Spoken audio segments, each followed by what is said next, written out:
Y yo le pido al Señor que el fruto sea abundante. Amén. Que no seamos solo oidores, sino también hacedores de la palabra. Y bueno, pues vamos a prestar atención. Perdón, pastor, te acabas de sentar, pero... Dios te bendiga. Buenos días a todos. ¿A quienes les llovió ayer? ¿No? Llovió a cántaros, ¿verdad? Qué padre, la tierra necesita agua. Voltea al que está a tu lado y dile, la tierra necesita agua, dile. Voltea nuevamente y dile, manifiéstate, por favor. ¿No? ¿Qué es lo que dice la Biblia, no? Que la creación toda está esperando a que nosotros nos manifestemos. ¿No puedes abrir, hijo? ¿Verdad? Y de nuestro interior deben correr, ¿qué cosa? Ríos de agua viva, ¿no? Pues esto es importante. Nosotros tenemos que manifestar lo que Dios ha hecho en nuestra vida, porque hay gente que está pasando tal vez por lo mismo o cosas peores y necesita una esperanza. Necesita que nosotros le compartamos de esa verdad que nos ha permitido a nosotros sanar, ser restaurados en muchas áreas de nuestra vida. No se trata de pertenecer a un grupo, a una iglesia, sino ser la iglesia de Cristo en victoria, sanados, restaurados. Amén. Esta mañana quiero compartirles a ustedes la historia de un joven que vivió una experiencia como muchos de nosotros hemos vivido. Claro que en su caso él tuvo una experiencia religiosa, ¿no? Y en esa experiencia tuvo que tener un encuentro con Dios y tuvo que él tomar decisiones y determinaciones al respecto. Vamos a ver el primer libro de Samuel, capítulo 3 y el verso 1. El verso 1, ahí está, muy bien. Dice así, y el joven Samuel ministraba todos juntos, y el joven Samuel ministraba a Jehová delante de él, y la palabra de Jehová escaseaba en aquellos días, no había visión con frecuencia. Una vez más, el joven Samuel ministraba a Jehová en presencia de Elí, y la palabra de Jehová escaseaba en aquellos días, no había visión con frecuencia. La historia, para los que se la saben, sí saben que empezó con una mujer que se encontraba frustrada. Ella estaba viviendo una experiencia terrible porque no podía engendrar hijos, no podía tener hijos. Y esta mujer, estando frustrada, busca a Dios y le hace una promesa. Si tú me das un hijo, lo voy a dedicar para que te sirva todos los días de su vida. ¿Cuántos de ustedes le han hecho alguna promesa a Dios? Le dicen, Señor, si tú me ayudas con esto, yo voy a hacer tal cosa. ¿Cuántos? Muchos, ¿verdad? Todos hemos pasado momentos difíciles donde nuestra única salida, nuestra confrontación es tan fuerte que nuestra única respuesta es buscar en lo sobrenatural, aunque muchos de nosotros no creíamos realmente en Dios.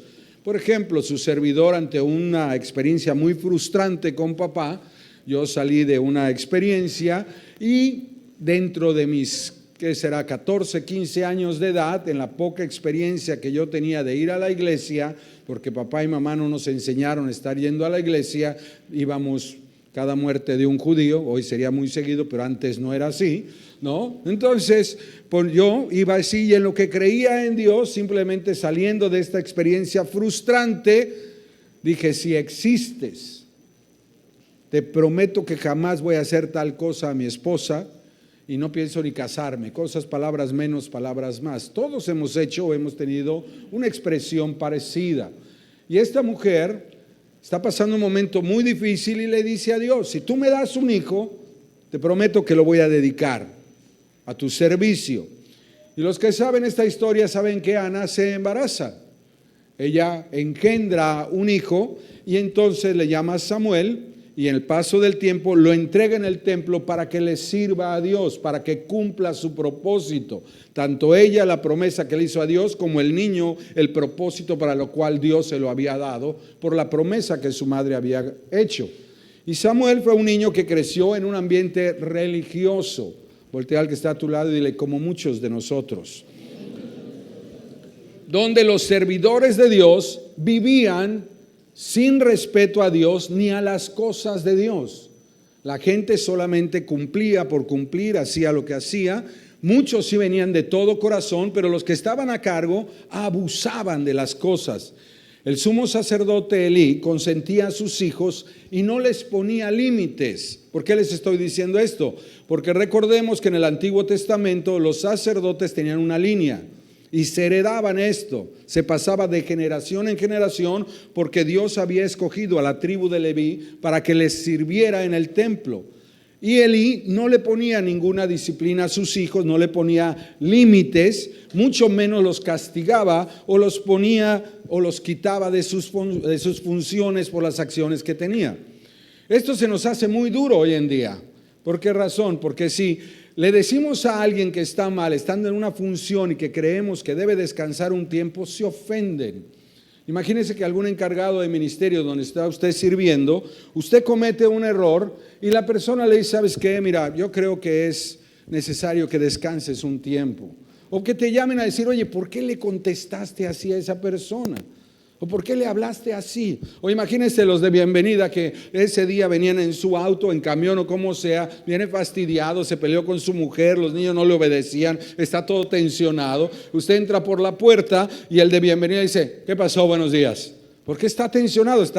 Y entonces lo ve la jefa de bienvenida, la encargada del ministerio de bienvenida, y le habla a Octavio y le dice, oye Octavio, mira, no sé qué te está pasando, pero tranquilo, mira, ¿por qué no te sientas? No creo que estés en la mejor actitud para servir y yo voy a tomar tu lugar. Se ofende la persona. ¿Por qué me van a quitar? ¿Por qué me van a hacer esto? Se está buscando tener una mejoría, un mejor servicio, pero la gran mayoría de nosotros no nos gusta la disciplina. No nos gusta que nos llame la atención. No nos gusta que nos digan las cosas como deben de ser, porque nos hemos vuelto muy sensibles, muy susceptibles. El otro día estaba platicando con una persona sobre otra persona que me decía que estaba pasando un momento difícil y yo le decía, mira, tenle paciencia, tenle mucha paciencia, porque hay personas que les cuesta trabajo superar ciertas cosas. ¿Por qué? Porque son traumas muy profundos, son situaciones adversas muy profundas que están enraizadas en el corazón y si hay negación de parte de la persona o demasiada condenación, les cuesta trabajo reconocerlo, cuanto más superarlo. Cuánto más enfrentarlo para corregirlo. Yo le decía, ten paciencia. Y me dice, pastor, es que el otro día sentí que hasta me iba a pegar. Y le digo, mira, ten paciencia, tranquilo, no pasa nada. Le digo, ¿te gustaría estar una noche que vas a ayudar a una persona?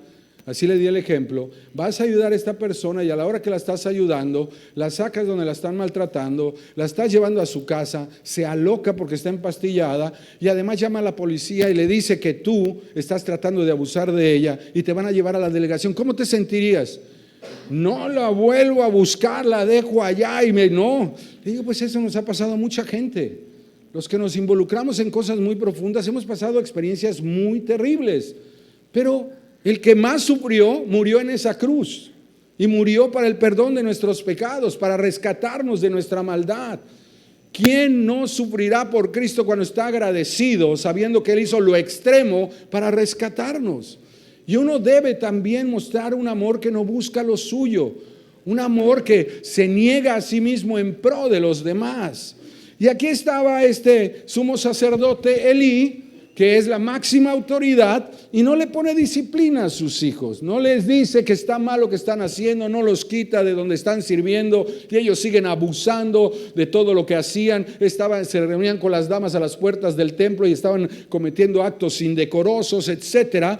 Y su papá, si les llamaba la atención, le decía, hijito, no lo hagas, por favor no lo hagas. Pero el pueblo se daba cuenta y ellos lo seguían haciendo. Y aunque Elí era el sumo sacerdote, tenía un gran error, vivía sin comunión con Dios. Era un hombre que fue ungido para el ministerio, pero aunque desarrollaba sus funciones sacerdotales, no tenía comunión con Dios. Y cuando tú no tienes comunión con Dios, es como cuando un niño no confía en su papá. El niño se enfrenta a algo, bueno, les voy a decir un ejemplo de cuando a mí me educaron, ¿no? A mí me educaron en la escuela cuando uno llegaba con un moretón o raspado y preguntaba a papá, que era un hombre muy violento, decía, ¿qué te pasó? Y yo le decía, nada papá. ¿Cómo que nada? ¿Quién te pegó? y le decía, era una isla pequeña, vivíamos en Cozumel, era una base militar, y entonces él se iba a enterar de todas maneras, y un chamaquito de 7, 8 años le dice, es que Gael me pegó, papá, estábamos jugando y yo le gané la pelota, se enojó y me pegó, papá. ¿Y tú qué hiciste? Nada. ¿Cómo que nada? ¿No te defendiste? No, pues ahora vas, vente conmigo. Me agarraba del brazo, me llevaba a buscar a la persona, todos se conocían, llevaba allá, le dice, oye tú sargento, sal y saca a tu hijo. Órale, suénatelo. Y el papá, ¿qué onda?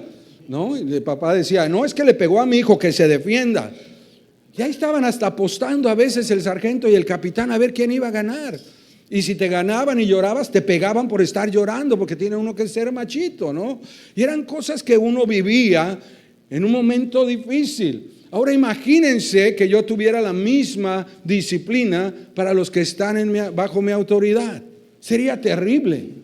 Imagínense que yo lo menospreciara, lo jaloneara, no tuviera la capacidad para poder soportar las debilidades y yo me portara intransigente.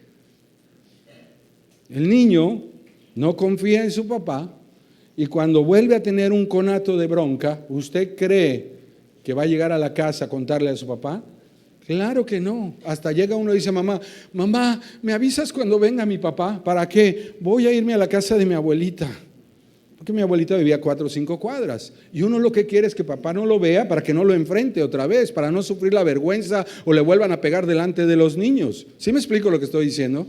Y mucha gente que no tiene comunión con Dios, así ve a Dios, que no es capaz de defenderlo, que al contrario Dios lo va a avergonzar por haber pecado, que Dios le va a causar un daño para que aprenda a comportarse como se debe comportar. Y Elí era un sacerdote que le tenía miedo a todos, menos tenía temor de Dios. Era un hombre que por falta de comunión con Dios se dejaba llevar por todo, menos por lo que Dios decía o le decía que tenía que hacer. Era un hombre ungido que vivía del recuerdo, donde no había manifestaciones de Dios en su presente, donde él no veía la defensa de Dios, donde él no veía lo que Dios le decía. Yo tengo una pregunta esta mañana, sobre todo para los que tienen algún ministerio. ¿Hace cuánto que no sientes la presencia de Dios en tu vida? ¿Hace cuánto que al leer la Biblia el Espíritu Santo ya no te impacta al darte revelación de algo que está escrito? Vives de lo que oyes en YouTube, de lo que ves en no sé dónde, pero tú ya no encuentras como cuando leías la Biblia y decías, ¡wow! ¿Y tú puedes hacer eso, Dios?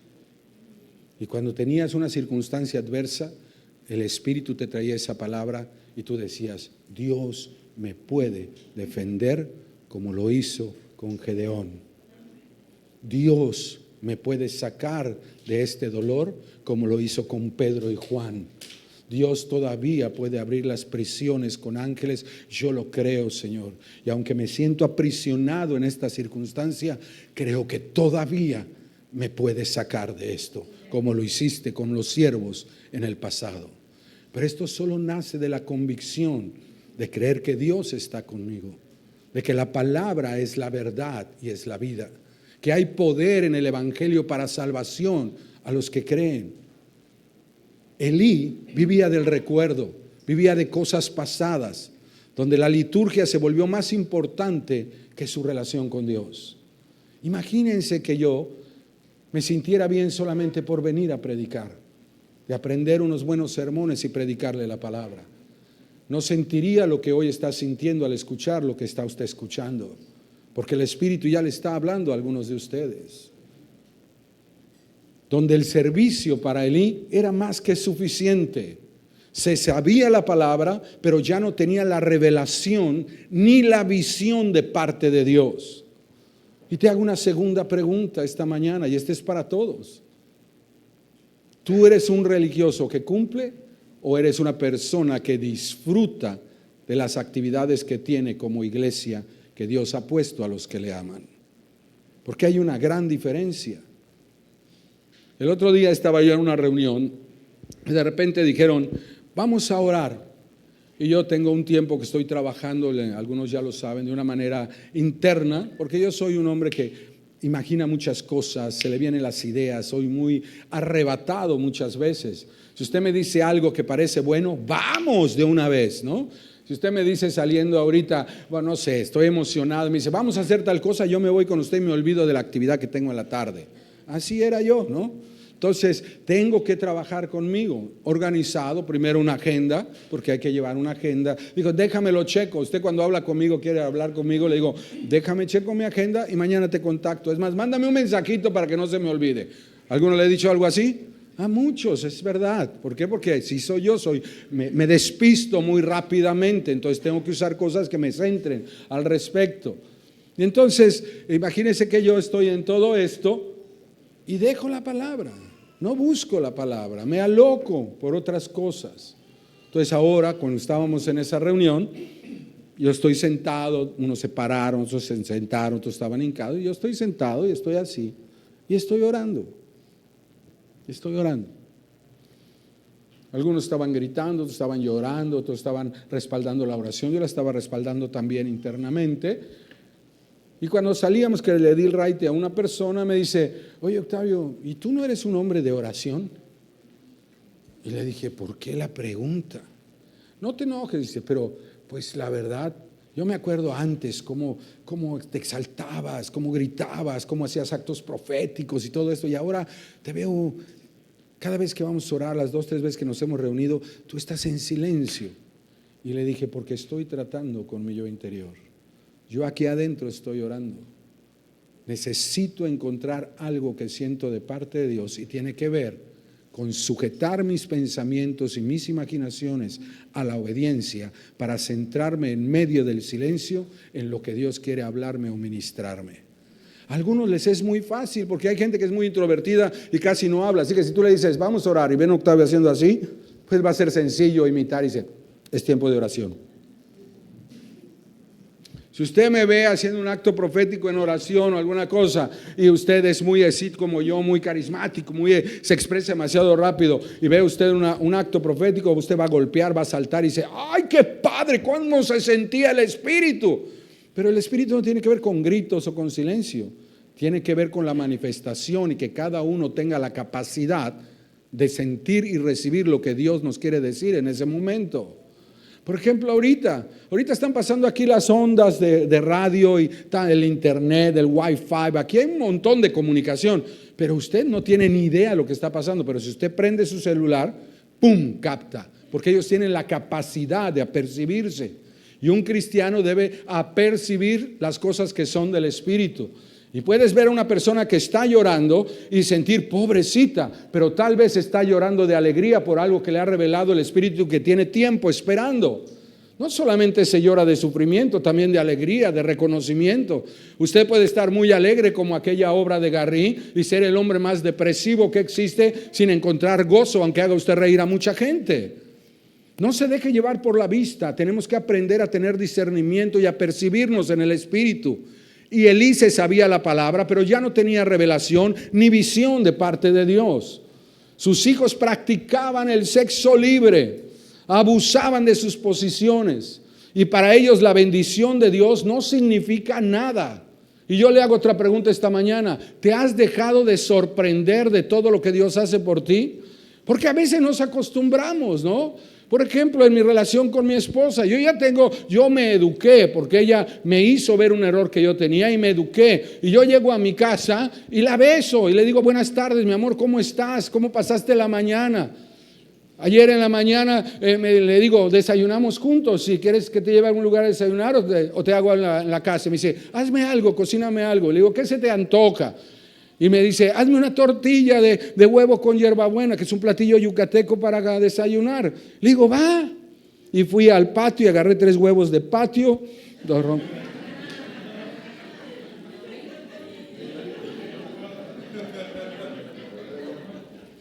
Comimos huevos de patio, ¿sí o no, mi amor? ¿Qué hubo? ¿Qué hubo? Y salí al jardín que tengo en el porche y corté hierbabuena. Ríanse. Yo me estoy haciendo un pastor muy así, ya estoy viejo, ya empiezo a tener otro tipo de actividades. Y le preparo su tortilla a mi esposa y la disfruto. Pero estoy cambiando mis hábitos. Ella me necesita. Y si sé que no está mal, el amor que no busca lo suyo, da lo que necesita a la persona que ama. Pero cuando estábamos comiendo, me dijo algo interesante. Y para mis pulgas, en otro tiempo, eso hubiese detonado cualquier cosa.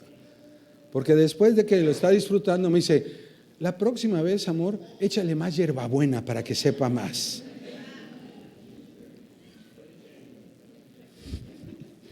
Se ríen, ¿verdad? Porque saben. Todavía hago el esfuerzo de cocinarle.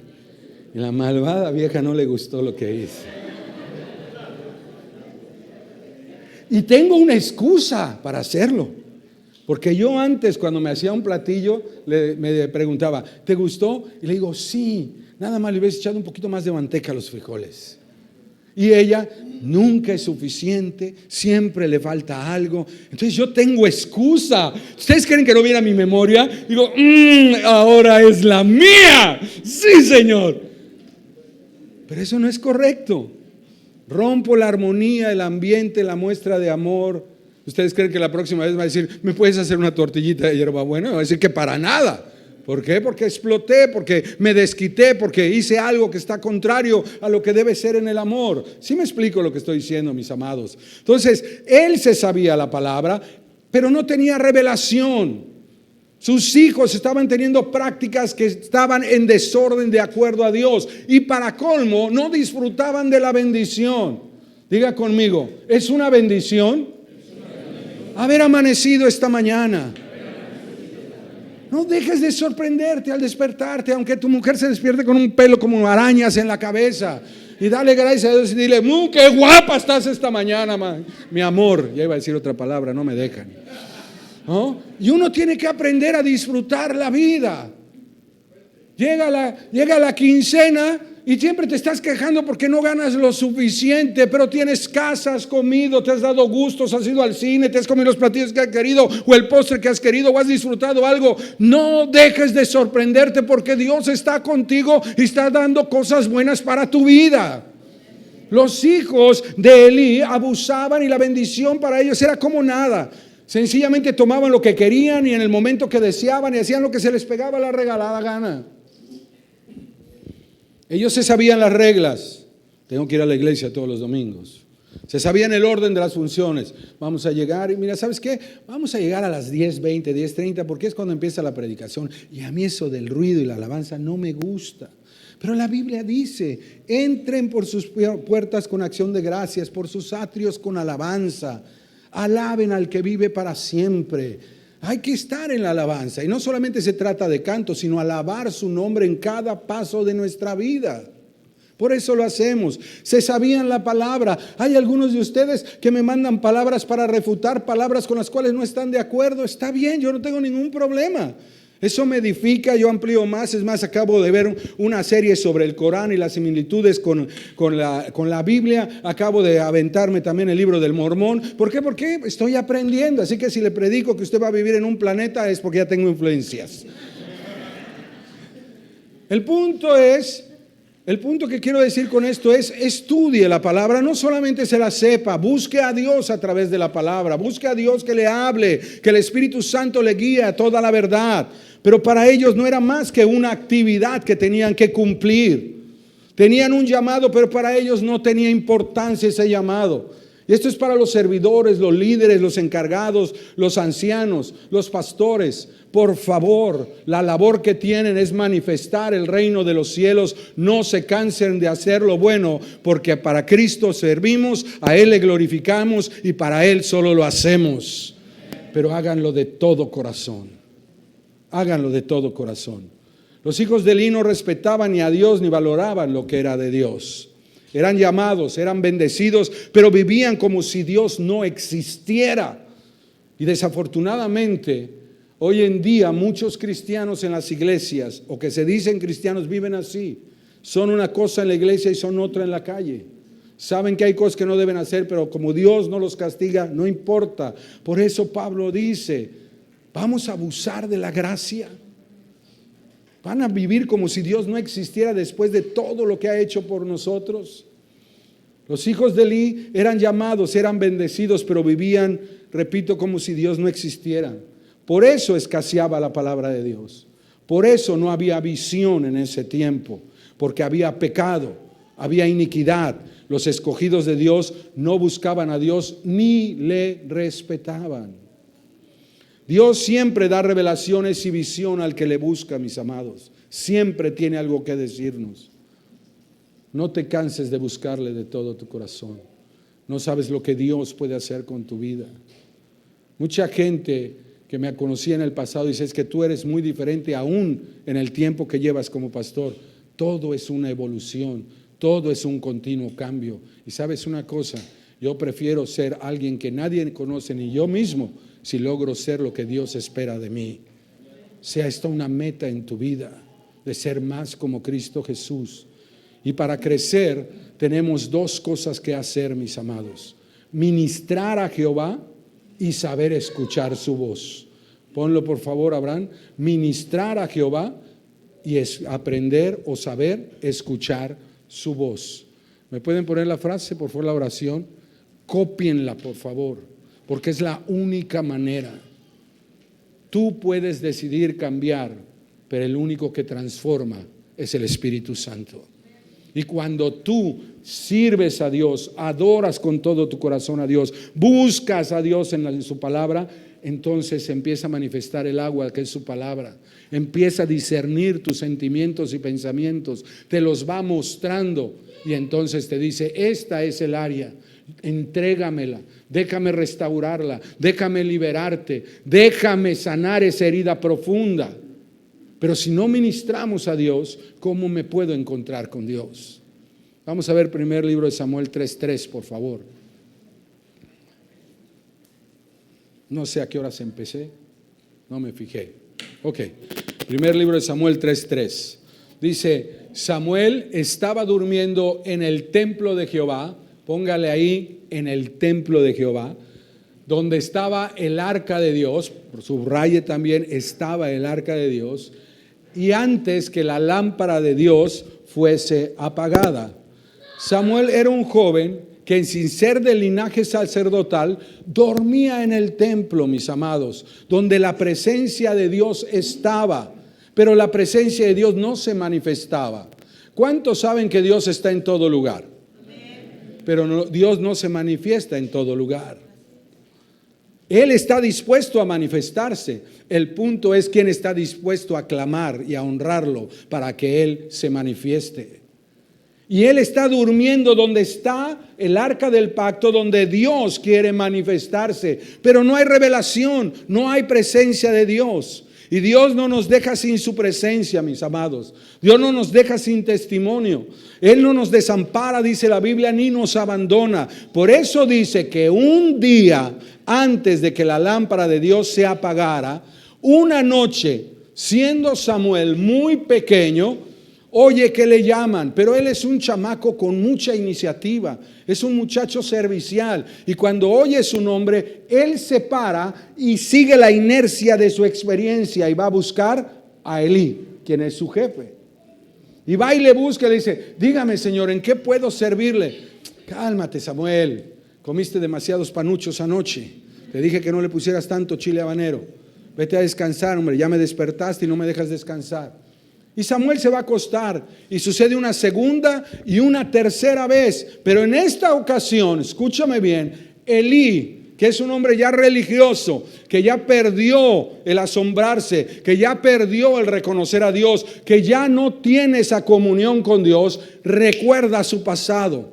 Y le dice, oye Samuel, espérate, antes de irte, si tú escuchas nuevamente, y dice la Biblia, que Él te llama, entonces contéstale, habla Jehová que tu siervo oye.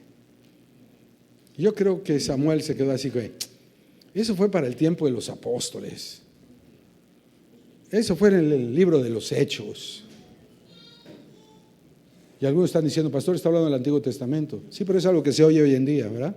No hay manifestaciones de Dios. Eso es para el libro de los Hechos, de los apóstoles. Hay teologías así, si usted no lo sabe. Y entonces Samuel se queda así como que, ¿de qué está hablando Elí?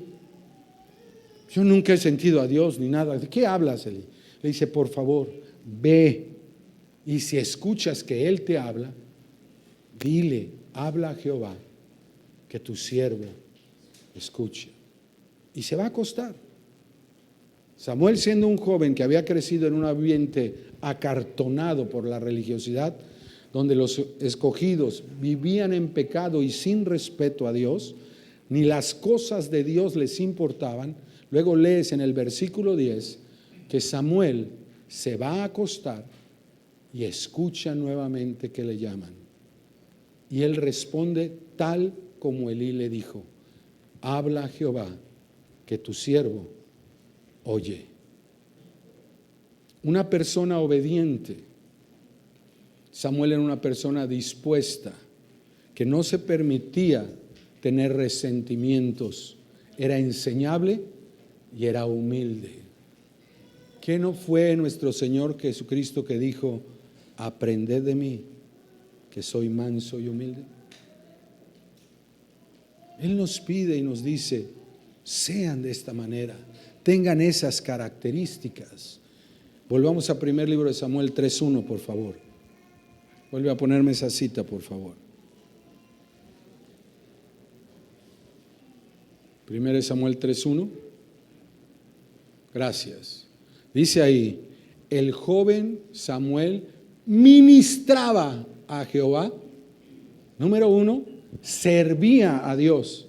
No sirve a Elí, sirve a Dios, busca a Dios, lo que hace lo hace para Dios. En presencia de Elí, bajo la supervisión y guianza de un líder que ya ni siquiera tenía comunión con Dios. Delante de un líder que le decía lo que tenía y no tenía que hacer, de un líder que no disciplinaba a sus hijos, mucho menos los castigaba. Y dice ahí que la palabra de Jehová escaseaba en esos días. Quiere decir que Samuel creció en un lugar donde no había manifestación de Dios, donde no había revelación de Dios, donde no sentía ni vio columnas de fuego, columnas de nube, donde no vio nada que viniera del cielo o los profetas que se manifestaban y veían cosas extraordinarias. Él no vio un ángel subiendo o bajando, él no vio un ángel que se le apareció para hablar con él. Él nunca vio eso estando con Elí. Y sin embargo, dice ahí que él servía a Dios. Era un joven, nos dice esta palabra, que no se justificó para darle rienda suelta a sus pasiones juveniles. Todos lo hacen, ¿por qué yo no? A mí me regaña y me corrige, a sus hijos no, ¿por qué lo tengo que hacer? Un joven que tal vez los hijos de Elí le hacían bullying o abusaban de él, porque la gente tiende a abusar de la gente que es servicial. ¿Conoces a gente que llega a una fiesta y se sienta y ve que la señora está corriendo, sudando, atendiendo a todos y nadie es capaz de decir, ¿me permites, te ayudo con este plato? Al contrario, dicen, yo vine a la fiesta, vine a que me atendieran. Y hay unos que hasta dicen, yo traje regalo. A mí me invitaron. Pero ves que la señora o el señor están sufriendo porque tal vez fueron demasiados invitados y no lo planearon bien. Oye, la hermandad está ahí para apoyarse. Yo estoy viendo, bueno, terminé de ver una serie coreana, pues ríanse de mí, no importa, muy fuerte, que se llama Tribunal de Menores. Véanla con mucho cuidado y sin niños, por favor. Son casos muy fuertes, sobre todo el primero. Pero al final de esos 10 capítulos, ¿saben cuál es la conclusión? No se las voy a contar. Pero la conclusión es que los hijos son responsabilidad de todo un pueblo. Y yo te pregunto esta mañana, ¿tus hijos crecen solos porque trabajas todo el día? ¿O tienes una comunidad que te apoya mientras tú tienes que estar en el trabajo? Porque qué terrible es a veces salir aún aquí de la iglesia, perdónenme el ejemplo, que vas con la niña o el niño de la mano y va comiendo una galleta, se acaba la galleta y tira el papel y tú sigues caminando. Qué terrible es cuando vienes aquí o vas para allá, o en la calle, en una plaza, donde sea, que vas caminando y hasta dices, qué gente taconchina, ¿cómo pudo tirar ese papel ahí? Pero sigues caminando y tus hijos te están viendo. Qué terrible es cuando nos oyen los hijos, mira ese, se va a volar el alto, mira nomás, qué desgraciado, de veras mal educado, puede causar un accidente. Y hablas mal de alguien y cuando llevas prisa, porque si no a las 7:10 te cierran la reja, te vuelas el alto. ¿Qué aprenden nuestros hijos? El otro día me decía alguien que en los juegos alguien estaba haciendo algo equivocado y mi pregunta fue, ¿y tú qué le dijiste? Nada, si no es mi hijo. Qué terrible.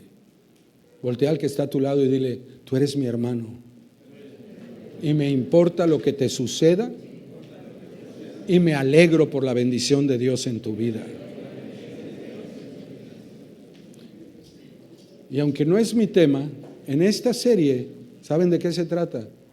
Que siempre estamos tratando de proteger a los hijos de que vivan cosas fuertes cuando ya no se puede solucionar.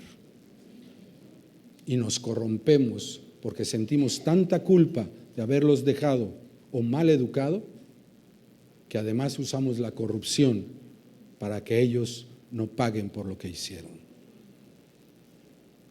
Tus hijos, con todo respeto a lo que voy a decir, son mis hermanos.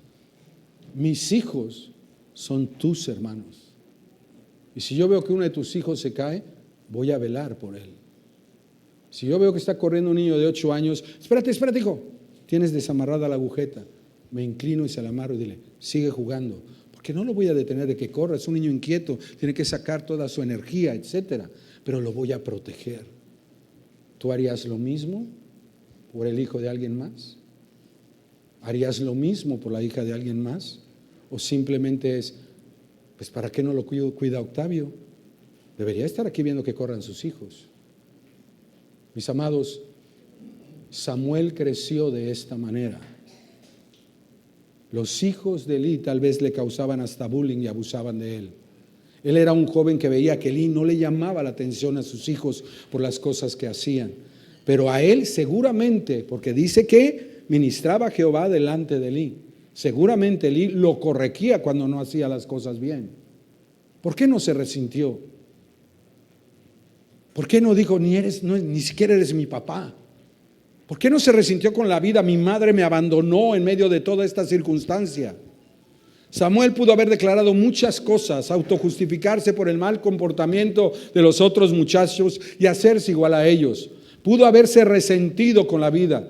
Pudo haberse contaminado con la murmuración. ¿Cuál murmuración, pastor? No dice nada. Ay, por favor. El pueblo hablaba y decía, ¿cómo pueden los hijos de Elí hacer eso con las cosas de Dios? Yo cometí un error, conseguí el corderito más puro, el más sano, porque sabía que era lo único que yo podía ofrecerle a Dios para el perdón de mi pecado. Se lo llevo y estos malvados, en lugar de darle lo mejor a Jehová, se lo tragaron. ¿Cómo puede ser eso? Si se da cuenta su papá, ¿por qué no le dice nada? Si Elí se está dando cuenta, ¿por qué no los quita de ella y pone a alguien que tenga la capacidad de respetar mi esfuerzo, mi adoración a Dios? ¿Tú crees que el pueblo no hablaba? Oye, Elí, ¿cómo te atreves? Castiga a tus hijos, haz algo. ¿Tú crees que los mismos sacerdotes o los demás no hablaban cuando sus hijos se relacionaban con los hijos de Elí y los convencían que no había nada malo en hacerlo? Es más, Dios ni existía, estaba lejos, se había olvidado de ellos porque no había palabra, escaseaba, no había revelación, no había manifestación. ¿Qué temor podían tener? Influenciaban a los otros chamacos a hacer cosas que sabían que no se debía hacer. El mismo Elí les enseñaba todo lo correspondiente al servicio de Dios, y yo creo que Samuel lo hacía bien. Por eso dice esa escritura, y de acuerdo a todo lo que le enseñaban que debía hacer y cómo debía hacerlo. ¿Cuál era la diferencia? Él era humilde, era enseñable, él sabía que tenía que servir a Elí. Si Elí le estaba diciendo esto, él tenía que hacerlo. Mis amados, situaciones difíciles siempre van a haber. El Señor Jesucristo nos los dijo. Gente como tú y como yo, que siendo imperfectos hablan mal de nosotros. Gente imperfecta que comete errores, que nos hieren, nos frustran y a veces hasta abusan de nosotros. ¿Cuántas veces has prestado dinero y no te lo han devuelto? ¿Cuántas veces has hecho un favor y te han traicionado? ¿Cuántas veces te has desahogado con alguien para que oren y han contado tu secreto? Esa gente que falla, porque todos somos imperfectos. Pero la situación es que aunque algunas veces lo hacen a propósito, por malicia, por sacar provecho, la gran mayoría es porque somos imperfectos e imprudentes, mis amados. Son las imperfecciones que están en nuestro carácter. Son esas ataduras que de repente, al ver las cosas de una manera, nos detonan a hacer ciertas cosas que no son correctas. Frustraciones de experiencias pasadas que detonan las cosas. No tenemos control de ellas porque muchas de ellas ni las conocemos, las negamos, nos olvidamos, las sepultamos ahí y cuando de repente la vivimos no sabemos por qué. Si yo no soy así, ¿por qué actúo así? Si yo nunca le había gritado a mi hijo, nunca le había pegado a un hijo, ¿por qué ahora lo hice? Y dice, ¿qué me pasó? Son cosas del pasado que están ahí. Por eso nuestro Señor Jesucristo nos expresó que mientras estemos en este mundo, siempre va a haber batallas emocionales. Siempre. Voltea al que está a tu lado y dile, yo te amo en Cristo, pero soy imperfecto. Y a la persona a la que se lo acabas de decir, vas a vivir experiencias difíciles, mis amados. Es la verdad, situaciones adversas y espirituales que tenemos que afrontar, nos dijo nuestro Señor Jesucristo. Samuel creció en un ambiente plagado de hipocresía religiosa. ¿La gente te ve siendo genuino o vives de otra manera allá afuera? ¿Cuántas veces tengo que lidiar con personas que dicen, pastor, es que la verdad no sé cómo le hago, pero yo aquí no digo una grosería, salgo y digo groserías? ¿Sabes por qué? Porque estamos condicionados y ejercemos en ese condicionamiento el escoger áreas donde podemos ser de cierta manera y otras donde sabemos que tenemos la libertad de ser de otra manera. Yo, por ejemplo, yo veía a mi papá serio, no me movía, no nada. Es más, yo vivo todavía un condicionamiento que me ejerció mi papá y lo disfruto muchísimo, Yo, si no estoy manejando un auto y voy en camión en auto, yo pido el asiento de atrás. ¿Por qué? Porque me duermo. Es así de sencillo. Pastor, pero ¿cómo puede dormirse? Me duermo porque me duermo. Mi papá me decía, no se mueva, no respire, no hable. Chamaquito de 6 años jugando con carritos y todo y se peleaba con su hermano porque le agarró el carrito, se pelean a cada rato. Ay, a mí no me gusta el tomate, te lo tragas, chamaco, cómetelo. Te tienes que comer todo lo que se te da. ¿Y cuál era la frase siempre? En África hay niños que se mueren de hambre, ¿no? Y tú cómete lo que te tienes que comer. No crean que lo inventaron los cómicos, era una realidad, así nos lo decían. En ese entonces era Somalia, no sé si hay otro país ahora, pero así nos decían, ¿no? Y entonces vas en el camión y estás viajando de aquí, de donde viajábamos nosotros, que era Playa del Carmen, la Ciudad de México, creo que eran como 27 horas. Llévate un chamaco como yo, inquieto, carismático, imprudente y todo, en un camión 27 horas, con un hermano que también tenía mucha energía, pero además tenía un carácter fuerte, peleonero, no se dejaba de nadie. Y yo, bromista al 100%. ¿Creen que no se cansaba el chamaco, mi hermano? ¿O creen que no me fastidiaba que él fuera así? Claro que sí. Así que 2 horas después nos estábamos peleando. Y eso sí eran 2 horas después. Entonces papá encontró una estrategia muy bonita. Porque él nunca va a quedar mal con nadie. Él se sentaba en el pasillo, mamá en la derecha, bajaba la canasta para preparar la comida, las tortas, lo que vaya a hacer, y los 2 hijos acá. Y la niña iba en medio de ellos. Empezaban los pleitos, ¡pum! Pegaba papá. No llores, no llores, dejen de pelear. Y uno, pasa el tiempo. Ayer me decían que estuvimos en el arca de los monitos, de los, ¿cómo se llaman estos? Los de cola larga que tenemos acá, mono araña, que sacaban las manos para pedir alimento.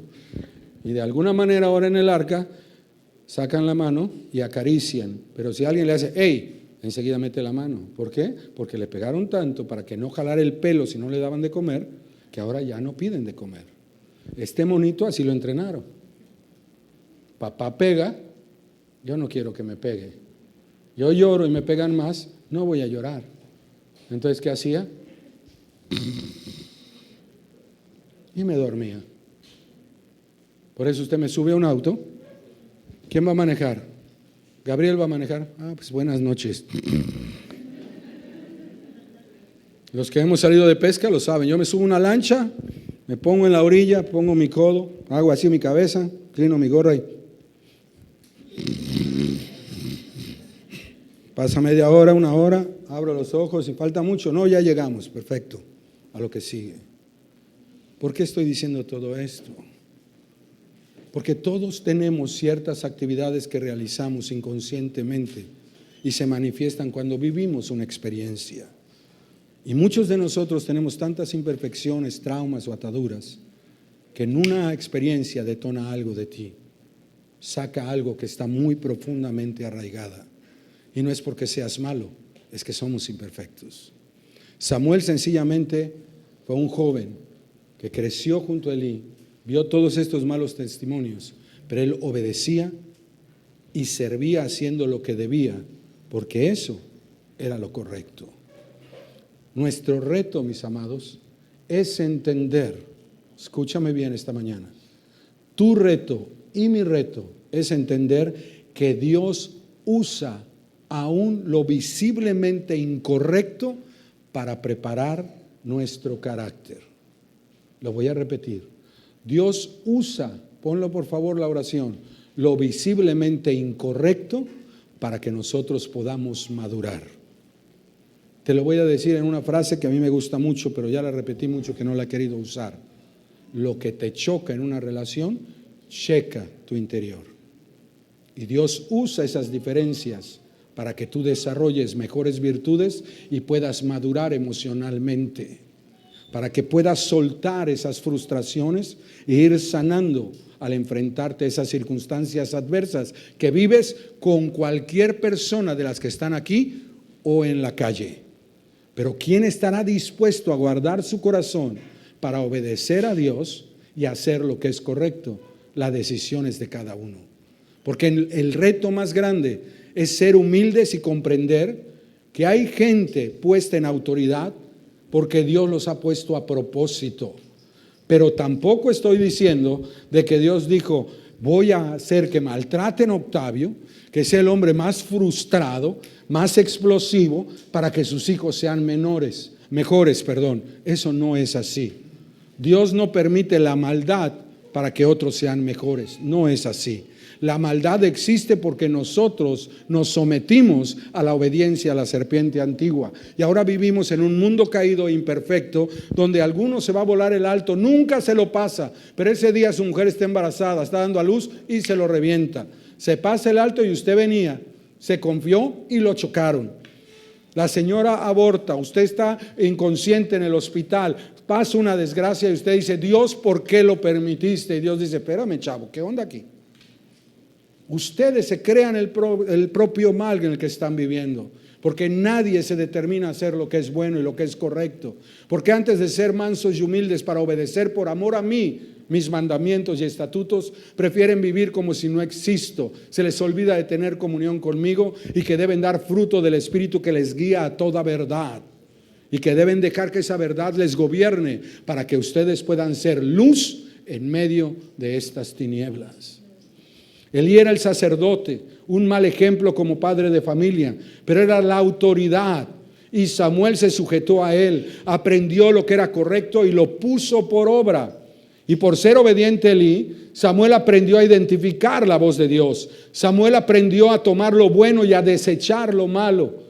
Y el ser obediente en medio de sus malas experiencias, el ser obediente a la autoridad imperfecta que le enseñaba y le corregía, le permitió tener una muy buena relación con Dios porque aprendió que obedecer es mejor que el sacrificio. Eso es lo que aprendió Samuel. Hoy más que nunca se necesitan esos Samueles, hombres y mujeres que tengan una verdadera comunión con Dios, que tengan un corazón limpio, que amen a Dios para poder manifestar su palabra y fluya lo sobrenatural, donde Dios pueda revelarnos cosas nuevas, las cosas que se deben hacer. Algunas veces yo estoy orando y siento hacer algo y se lo comparto al encargado del ministerio, pero no puedo ir a hacerlo yo, porque si yo sigo haciendo lo que yo siento, ¿cuándo desarrollarán ellos las virtudes y su llamado para poder madurar y crecer y poder también ser líderes en este tiempo para manifestar que el reino de los cielos se ha acercado. Cuando un padre protege a los hijos o él les hace todas las cosas, los incapacita para enfrentar la vida, los limita de desarrollar sus dones, los limita de tener la experiencia de cómo enfrentar los retos en la vida. Un padre debe mostrarle cómo y empujarlo para que ahora él lo haga por sí mismo. Y Samuel tenía un Elí, pero él estaba solo, y aunque tenía muchas imperfecciones, aunque él no gobernaba bien su casa, Samuel guardó su corazón. Y sin importar las circunstancias, ni quienes le daban el mal ejemplo, sin importar que lo hirieran o abusaran de él decidió hacer lo bueno antes que tomar lo malo. Y esta mañana yo quiero decirte lo que dijo nuestro Señor Jesucristo: aprendan de mí, que soy manso y humilde, para que cuando venga el día difícil estemos preparados, enteramente preparados para hacer toda buena obra. Vamos a cerrar nuestros ojos.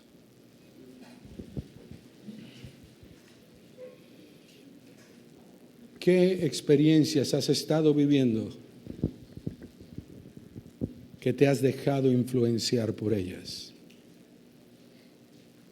¿Qué voces has estado escuchando que te has dejado convencer por ellas? ¿Es la voz de Dios o la voz de aquellos que por su manera de ser juzgan las cosas tan fácilmente como ven la vida de acuerdo a su carácter?